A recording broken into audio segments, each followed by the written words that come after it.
Hello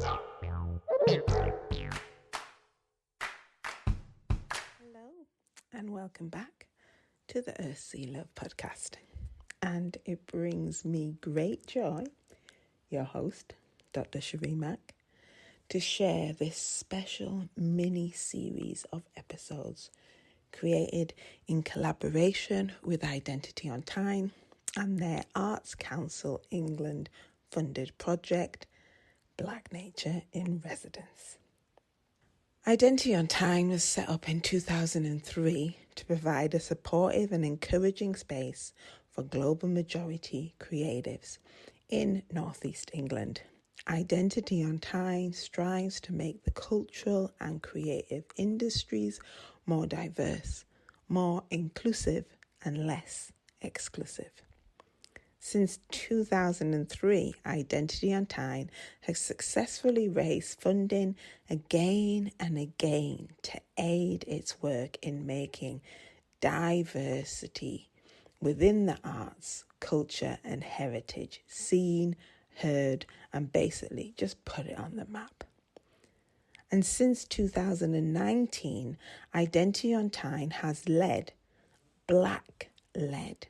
its Black Nature in Residence program with the aim of providing more opportunities for creatives of the global majority to connect with nature, to be with nature.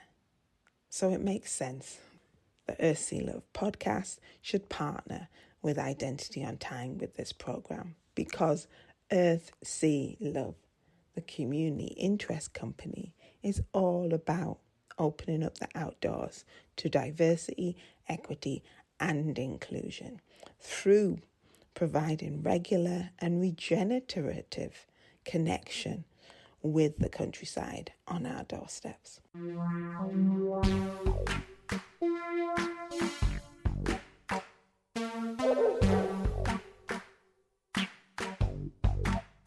As you know, the Earth, Sea, Love podcast is a space for women, feminine, and non-binary people who are Black, Indigenous, or people of colour to explore their relationship with nature. And it's still committed to exploring these experiences of these people. But this mini-series departs from this commitment only slightly, as for the first time, we will hear the voices of two men on the podcast as we honour the creatives in residence who are part of the Black Nature in Residence program. It was a joy for me to get some time with each creative while in the middle of their residency. Maybe they were just exploring ideas and themes, maybe already completed some workshops and outings, but they were still very open and excited and allowing their own creative path to unfold, all in good time. And going back to these conversations to edit them and then to share them with you, our listeners. As always, it was good practice for me. Good practice in how the wisdom can keep on giving if you remain open, if you continue to have that beginner's mindset. As each time I listen to these episodes, something else is revealed. It's just another example of my favourite concept, palimpsest. We've got that episode on it.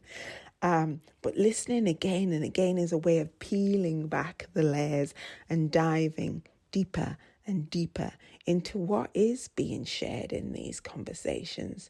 The wisdom, as well as the commitment and the imaginings and the joy.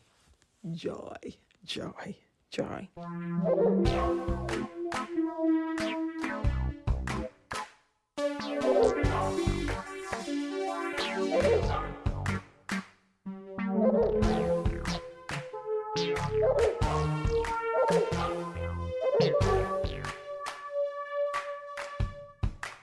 The fifth and final episode in this series will come around after the hiatus, as this mini-series is the last you'll hear from the podcast in 2024, as we need to rest.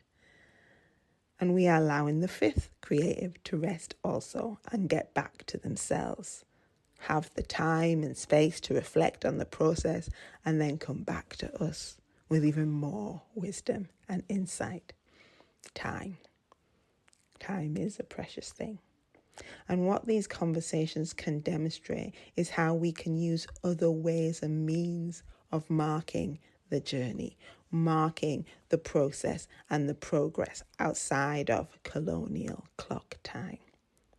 Listen to these episodes and then find the recording of the final showcased event of these creatives, which took place on the evening of the 22nd of October 2024, the final showcase, and compare the movement forward from this marker, this episode of the podcast, which is the mid part for each creative, and see how we find them at the end of the process with that recording of the showcase. What are the differences within the creative themselves, if any?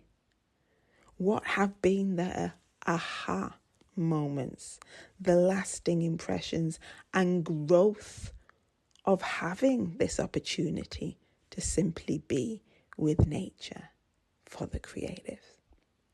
Forget the outputs and outcomes. The aim of the Black Nature in Residence program was to provide the time and space and means to be connected with nature on their own terms. No hidden agendas or demands, just be. And to be honest, this is unique in terms of creative projects.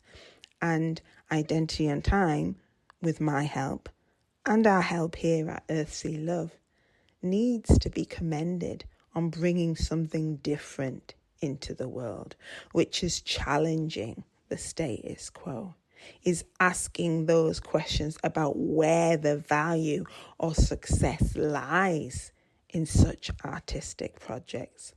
Is it in the end results, or is it, or should it be? Or do we invite you to consider that the value and success is within the process and the practice throughout the project? Here at the Earthsea Love podcast, we cheer for the process and the practice every day of the week. That's where the value lies for everyone involved, we believe. So, welcome back and stay a while as you listen to these 4 lovely episodes and learn more about each creative and their residency within one of the Northern National Parks of England. Thanks for being here. Until next time, bye for now.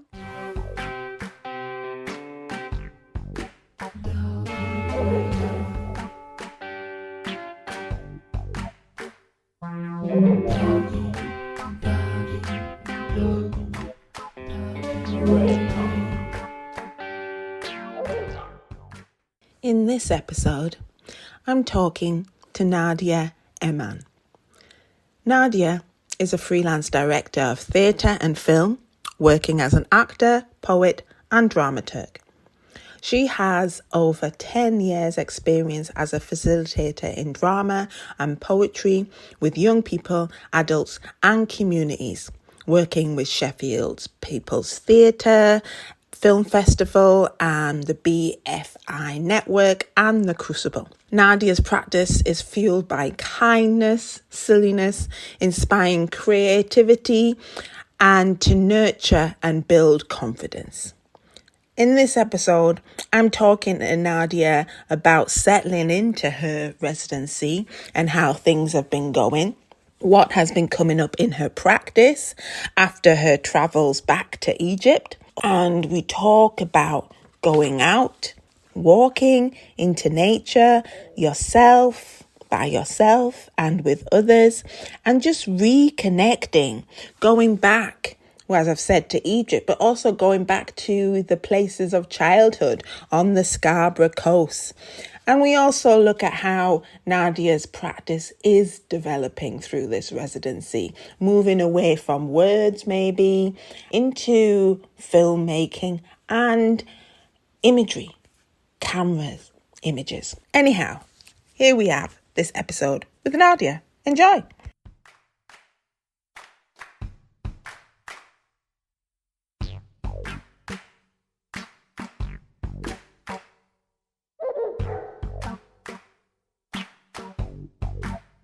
Welcome, Nadia. Welcome to the Aesthetica podcast. I'm so happy to see you. I haven't seen you this year. Yeah, I know. I missed the group gathering, which I'm really sad about because I was in Cairo, but good excuse, right? But yeah, I'm really looking forward to being with all of you soon. Yeah, well, we're going to have a virtual one and trying to sort out a physical one. Wow. Yes, I can't wait. Yeah, let's see what we can do. It is like herding cats sometimes. It is. Yeah, I mean, I'm not lots of different complaining. people in lots of different places who are Yeah, mostly freelance is kind of a yeah. nightmare. Exactly. But no, but I've got you here today. So welcome. And usually, I should have mentioned this is a collaboration with Love and Identity on Time. Identity on Time has got the Black Nature in Residence program 2.0 happening, and Nadia is one of the creatives in residence. Before we get to that, though, let's just situate ourselves. So tell me, where are you zooming in from today? And can you see any nature where you are situated now, this moment? So I'm in my friend's attic room in Sheffield, and it's got a Velux window, so I can see the sky, which is really beautiful. I realized that I always put rain sounds to help me go to sleep. And I Okay. think it's because I had a bedroom that was in an attic when I was a teenager, when I really struggled with sleep. And so obviously the rain on the Velux window is a really soothing sound. I love that. I Yeah. love that you've made that connection. Um, and going a bit deeper and like, so why is it that I like these rain sounds? Oh, it's from a former me. Oh, and it's that wisdom I that's really come like back. that sound. Great sleep casts on Headspace. So beautiful. I highly recommend. It's basically like a bedtime story for an adult, but a lot of them are situated in nature. It could be like in a redwood forest, or you could be by a loch in Scotland. And it's really gorgeous. And then there's like sounds of rain or sounds of nature, and it's really soothing. Oh, thank you. Thank you for sharing that. I've Mm. tried Headspace, but I'm actually Insight Timer. I'm an Insight Timer, Oh, okay, yeah, yeah, I've heard about this which does too. have soundscapes on there, um, Mm. and meditation and yoga and the whole shebang. And I'm on a 165-day streak at the Oh, moment. wow, And amazing. I'm really proud of that because it Yeah. means that I have been taking the time. And it's the first thing I do in the morning, I must say. The first thing is I get onto that app and I get on a meditation or some music, and it just sets me up for the day. Um, Mm, and it asks me my mood each day as well. And I can see that through it all, there's been such a great progression upwards, an mm, upward slant dive, upward dive yeah. in my mood and how grateful I am in my life. So yeah, so thank you for sharing that. And just one other thing, when you're saying you can see the sky, I notice when I'm in a good space or a slowed down space that Mhm. I'm actually sky gazing more. Nice, yeah. And if and that's a good indication for me of where I'm at with my mood or in Mm, terms of speed. And I just made that connection when I was away. And it was like, oh my gosh, I'm sky gazing again. And I realized I mm, hadn't been doing it for a while if I've been down or Yeah. So thank you for that. Loads of lovely reminders there that are landing on my body. Thank you. Thank you. So I have to expect Sheffield. All right then. Next thing. Who are you? Or I like to ask is who Who do are you you? be? Who do you be? You know, because I think that's much more important in the world that we're living in. It's about who we be more than what we do. But still, we are judged and categorized and labeled, put into Yeah. boxes by what we do, you know? So you can answer it in any way you want, be, do, and what you like to get up to when you being you. Okay, so I'm Nadia. I'm who I be. Wow, that's really thrown me off. I'm half Egyptian and half from Yorkshire. So I'm on the residency with the North York Moors National Park. I'm the artist in residence there. Because a part of me is from the desert, but a part of me is from the wild moors and coastline of the North Yorkshire Moors.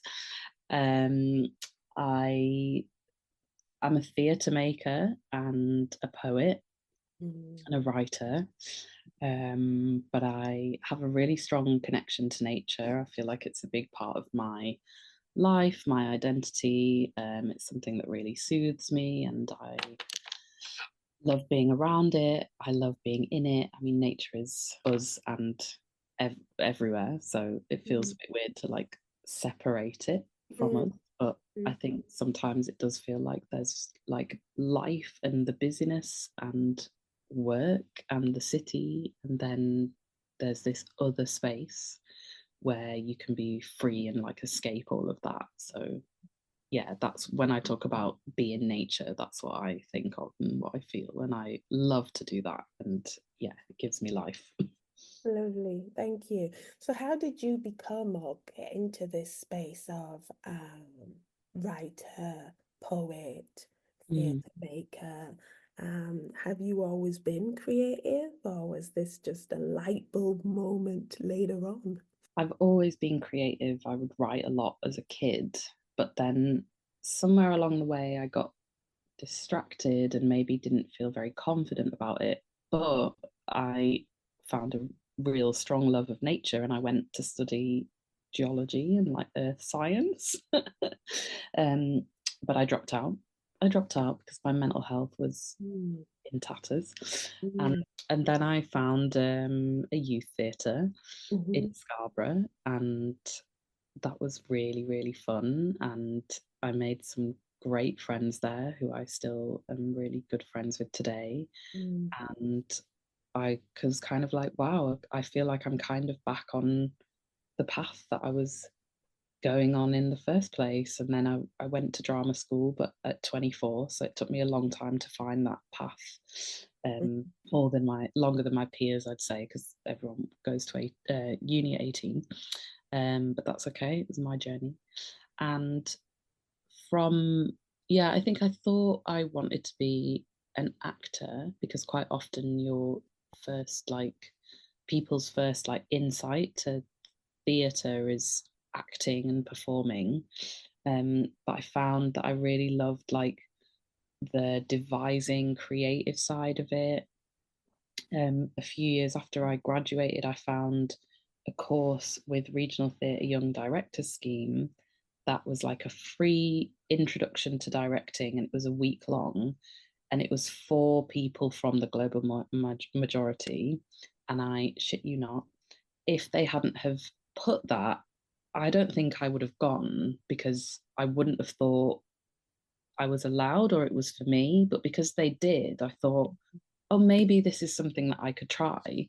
So I spent a week in Liverpool with 20 Stories High, a really great theatre company, and yeah, learned about directing. And it was the first time that I just landed and was like, oh yeah, this is it. This is the path. And then since then I've been toying with like filmmaking. So because I'm a poet as well and like made a poetry film, I then was like, oh, I'm sharing my poetry. This is really scary, but I'm sharing it through this medium that I've really found a love for. And then the directing has kind of led me there. I've made narrative short films and poetry short films. But then I got hold of a camera and took it to Egypt when I reconnected with my family in 2022. Yeah, I picked up a camera for the first time and shot a little documentary about my family. And I love that, like, this path is just like guiding me towards things that I think I'm kind of refining my practice or trying new things. And so I've really found a love of documentary filmmaking. And yeah, that's kind of what I'm experimenting with now. I love that journey that you took us on. What you're saying about finding your path at 24, and you're saying it was late in comparison to your peers. And like, it's like, I'm thinking, no, not at all, not at all. And it is a case of like that, or there's the standard, or there's the norm, or in that comparison to others. And I just don't hold with that.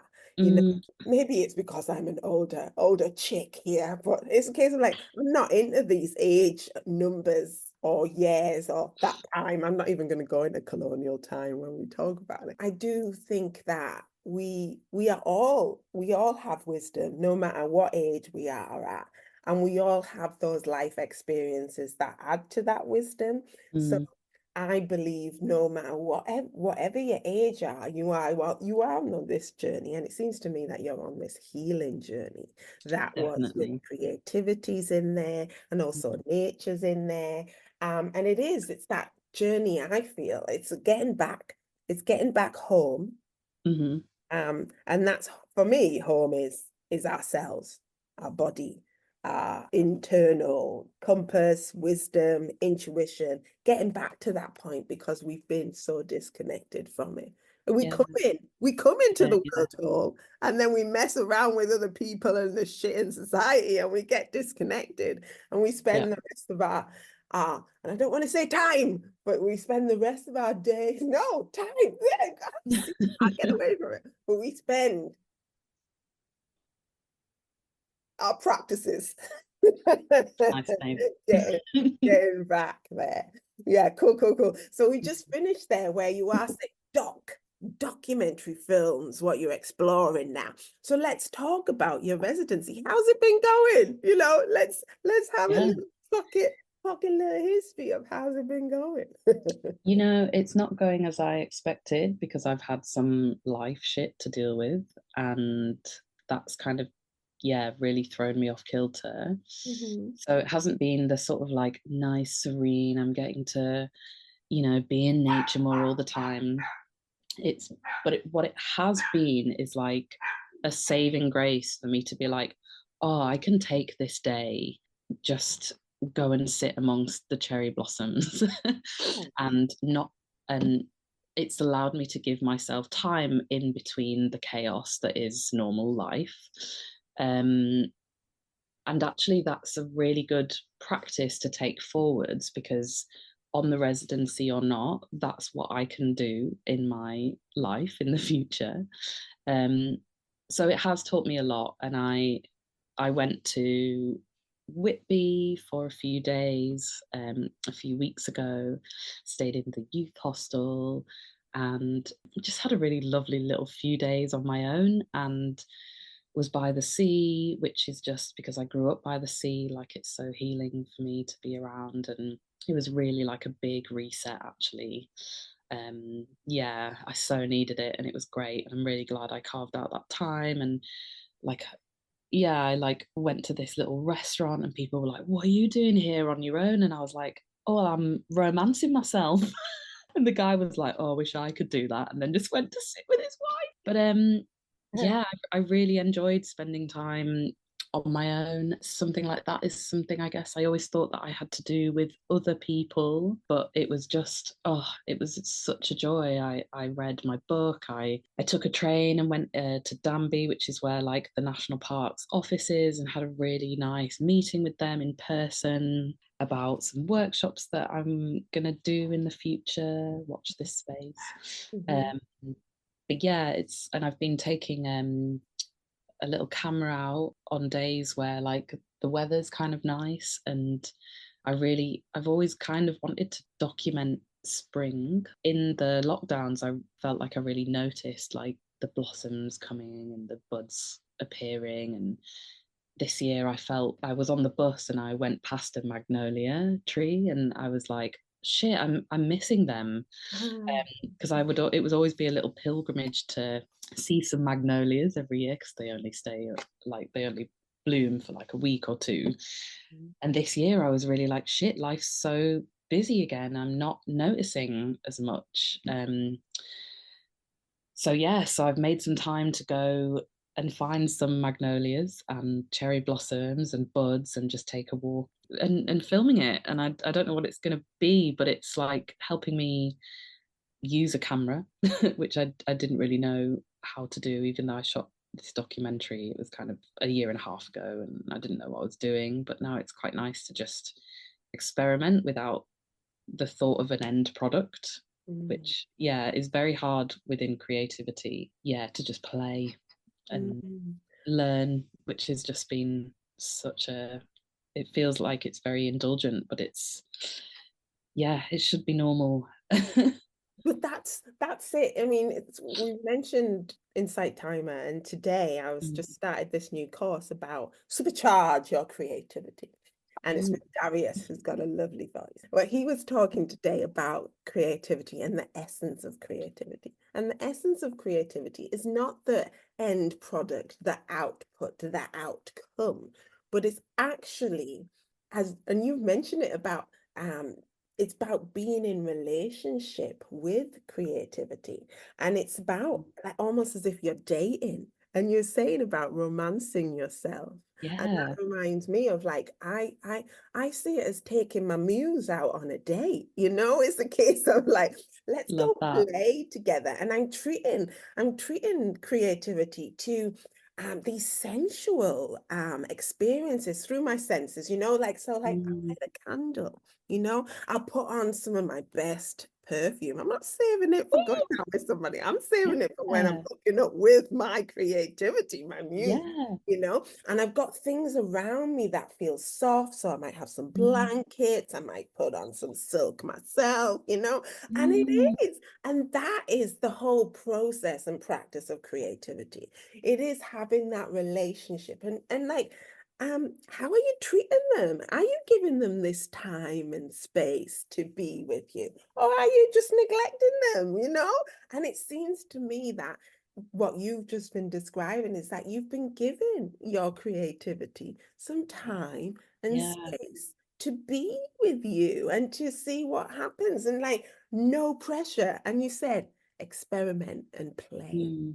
And that is so, so important, because creativity knows if you're just hanging with her for the money, the success, the props of other people, the attention of other, she knows if you're just in it for that, and she'll not be happy. But if she knows that you're in it for that long-term relationship of love and commitment and faithfulness and trust, it's like, wow, I love that. Awesome relationship. I love that. So amazing way to describe it. Thank you for sharing that. So you're saying you had a nice meeting with your contacts at the park. Yes. How's it going working with the organization? As my other head here, I am the project coordinator of the project. Sometimes I've been hands off. Sometimes I've had to come in and fight some fires. What we're doing here with Black Nature in Residence is pushing the boundaries of say what a residency should be, but then also pushing the boundaries of like, hey, I'm a creative in residence in your establishment, but hey, I've got the power. I'm in control. This is Black led, i.e. you're leading it. How's that happening? Or how's that working for you? Are you taking up the power? Are you taking up the space? Yeah, I had a really interesting conversation about what I might want to do. I do feel like maybe there's a demographic of people that they would like to hit, like a certain age group, which was interesting. And I'm all for like hearing out their experience of like the people that they would like to get into the park and invite into the park. So I'm listening. one thing that was quite interesting is that they've got like, I've got it here, they've got this like incredible program of events. Yeah, I know them. Amazing. Yeah. And also like a little exhibition program. And I was looking through, and I'm not like deep diving and like investigating every single person who's running a workshop, but or a walk. I do wonder how many of those people, how many of them are Black led, how many of them are run by people from the global majority. I also would like to run some guided walks. It might not be me that runs the walk. And I said, and I know that they have like an amazing program of like volunteer rangers. My mum is actually a volunteer ranger, and has been for like 20 odd years. And they said, yeah, like one of our rangers can guide this walk for a group. So I was like, okay, have any of your like team had anti-racism training? And they said, oh no, that's not something that we've done. And I said, well, I think that would be really great if you could do that for your team, like especially if one of the rangers who is white is going to be leading a team. Obviously, like my first instinct would be to find somebody from the global majority to lead these, but actually that is like so lacking in their program and the contacts that they have. And I'm desperately trying to find these people. But if it ends up being one of their rangers, which I think is a really nice offer, I think that's kind of important, an important piece of training. Yeah, that's been an interesting conversation, and I've nudged them on it. So yeah, I was just going to say, because like you're nudging them on it, and I'm interested in closing that gap between saying and doing. Yeah. You know, yeah, totally. But that's not your brief either. You know, you've pushed it onto them.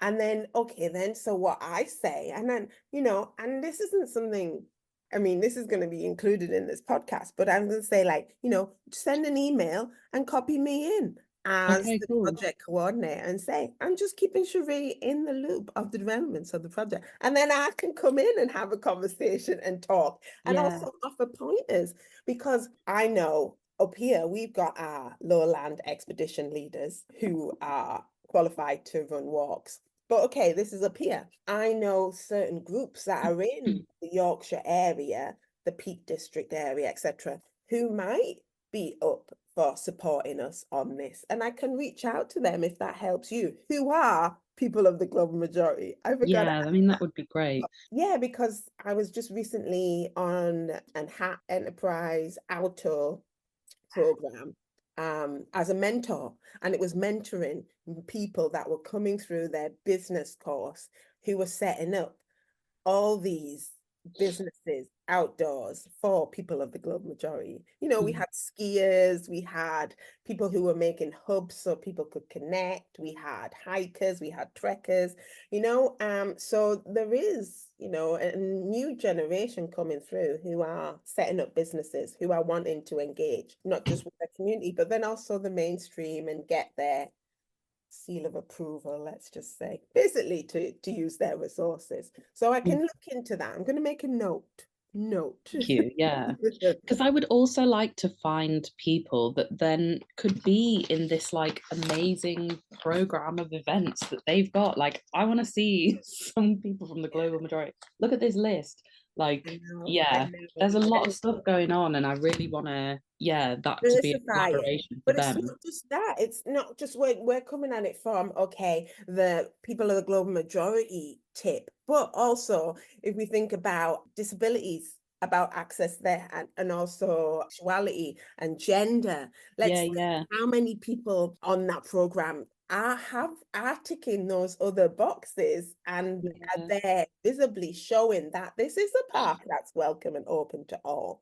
Just recently, I'm working with Daniel, and he's got a double barrel name, but he's just got some funding from the Arts Council for queer nature, and I'm going to be doing a workshop with him. Wow, nice. But I put him in touch with Peak District because that's his area, Peak District National Park, and now a coordinator there is going to be working with him and offering working with trans people to be getting out and walking as a group safely. It's sharing those contacts and networking. And I do think, okay, the parks that we're working with are not diverse, but another hat that we're having on in this project is to make them more diverse, and not just on that race level, but then also on the other levels, which are blind spots, which seem to be missed. Because if you think, we've got people of the global majority who are also maybe lesbian, or who also maybe working class or poor, Yeah. you know what I mean? And we're not just that one identity. We are intersectionality, and it's about Totally. making sure that we're flagging this up, and also that organizations that we're working with start working on that sort of level. Yeah. But of course, it takes time. Does take time, but yeah, it feels like that would be like a great, I mean, I would love to be a part of that kind of evolving of the park, because I think that would make it more inviting, accessible, inclusive. It's not just about getting people in, it's about how that relationship is as well. It is about that relationship, and those relationships. If I think about Northumberland National Park, I've been in relationship there for like 6 or 7 years. And it's gotten to a point now, because of that long-term relationship, which is slow and been organic and has, we've done projects together, etc. But it's gotten to the point that we can have these difficult conversations that make us uncomfortable about race, or about racism, or about white expansionism and colonialism and that white privileges. And we're having those conversations because we've got to know each other on that human level, person to person, and recognizing the histories that we bring to the conversations, and respecting that and honoring that. But it does take time, and there's trust there, and that takes time to build up. The thing that I could get hung up on is like, why does it always have to be coming from us? Why do we always have to be doing the work? Why do we have to be pointing it out? And my other head is saying, well, if we don't do it, who is going to do it? Yeah. All right. Okay. So we've been going around the houses. Yeah. So that's good to know. But we've touched upon it briefly, but at the beginning of this residency, you spent some time, you went back to Egypt. Yeah. How was that for you? I mean, I don't want to know all the details, did you see Auntie Babs and, but, how do you feel? And it might be so too early, but how do you feel it's showing up within you as a creative, or you as a human being? Yeah, I mean, I'm part of a really lovely QT Pop cinema club, and we had a Lunar New Year, which was really nice to celebrate Lunar New Year. And then it was like, oh, should we celebrate Eid? Something that I haven't done for years and years and years. And I think it's helping, like, reconnecting with Egypt, with my heritage, with my family, has kind of given me permission to like reconnect with my heritage in my own way.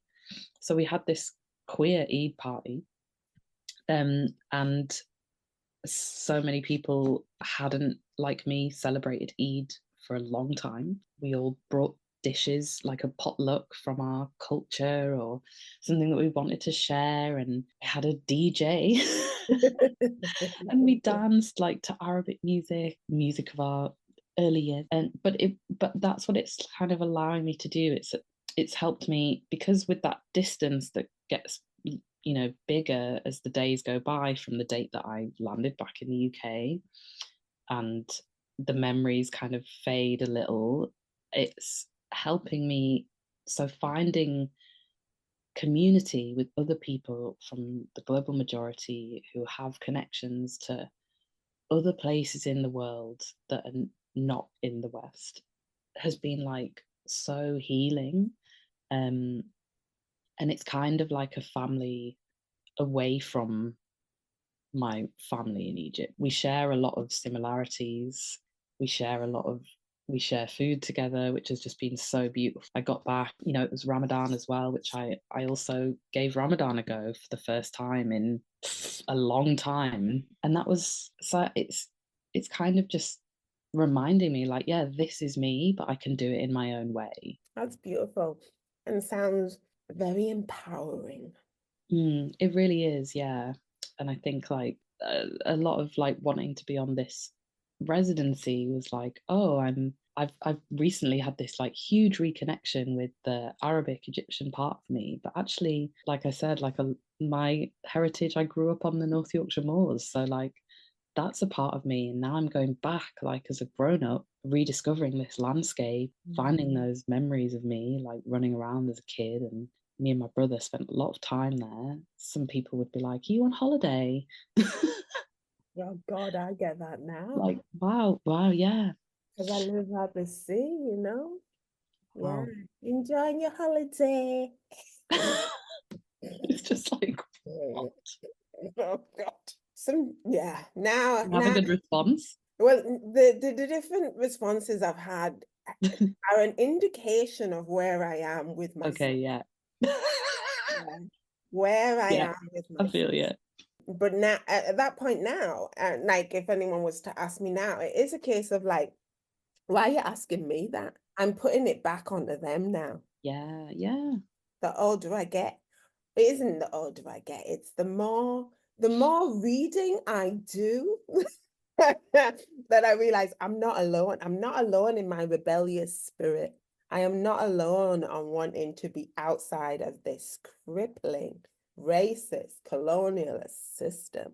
I am not alone on wanting to be free, and to live on my own terms. And that is empowering. That's given me more permission than I do not know to actually put it back onto them and make them feel comfortable. Because saying that to me usually makes me feel uncomfortable.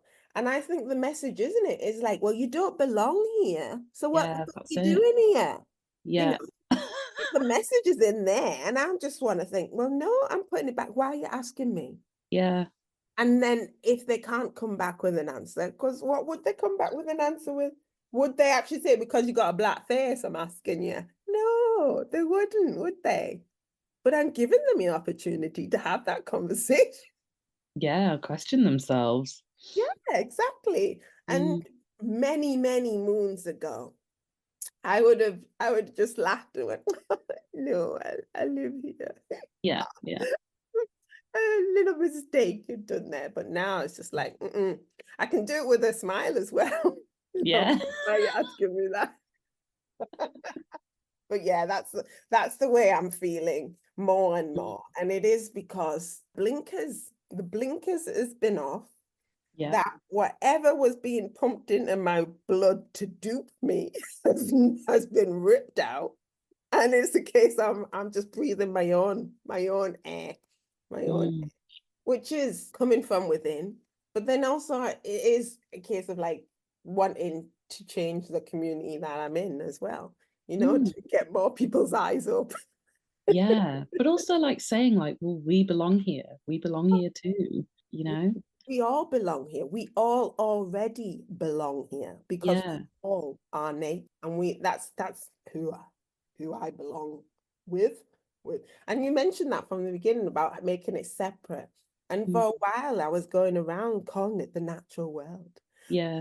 I love being in the natural world. And I'm thinking, no, there's only one world. Yeah. And we're all in it. We're all in it together, and we all belong to it. And it's recognizing that. And it's like, because of that, we do also have a responsibility for we all, instead of just having that individualistic competition. I'm all right, Jack, sorted. Yeah. Anyhow, wow, we have been. Well, I would love to hear about some of the reading, or if you could send me some of the top reads. The reading that I'm reading. The reading you're reading. Reading that I'm reading. Yeah, because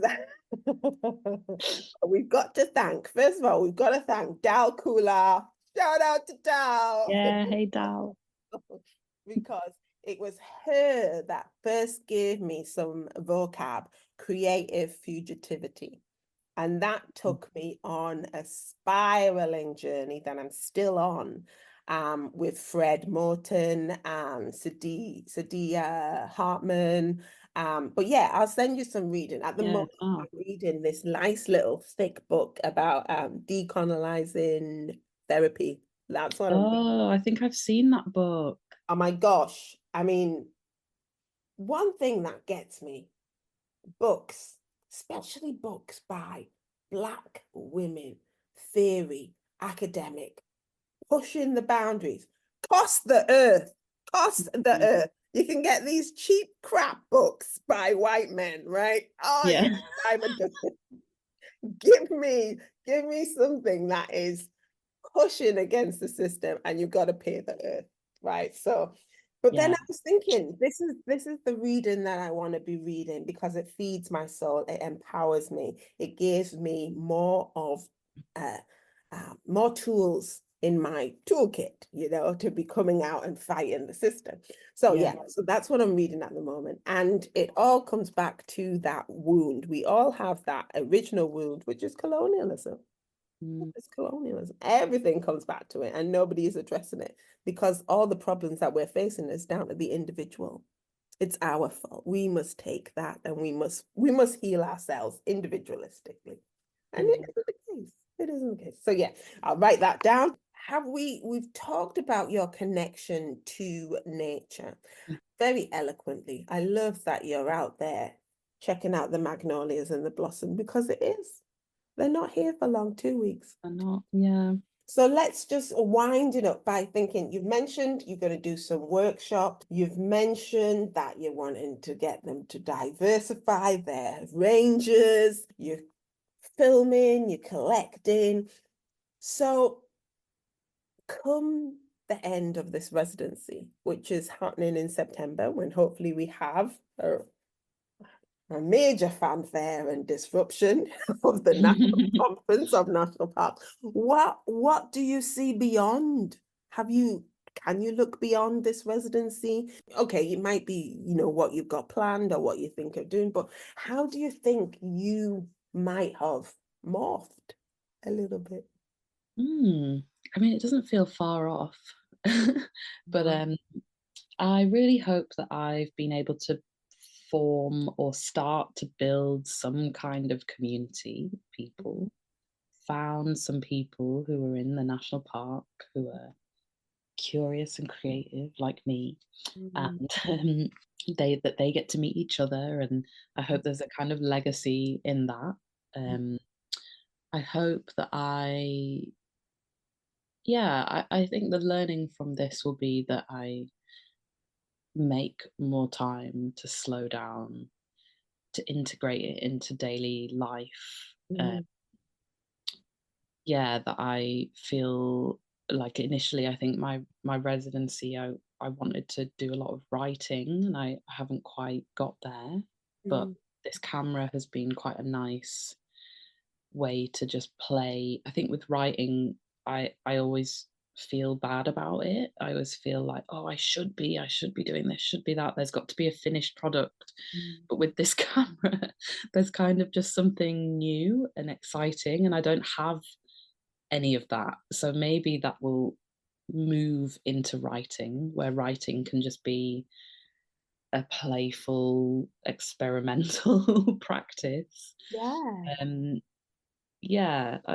hope that I can get there. But I'm very much like you, like I need to block out like a period of time, not have any other distractions.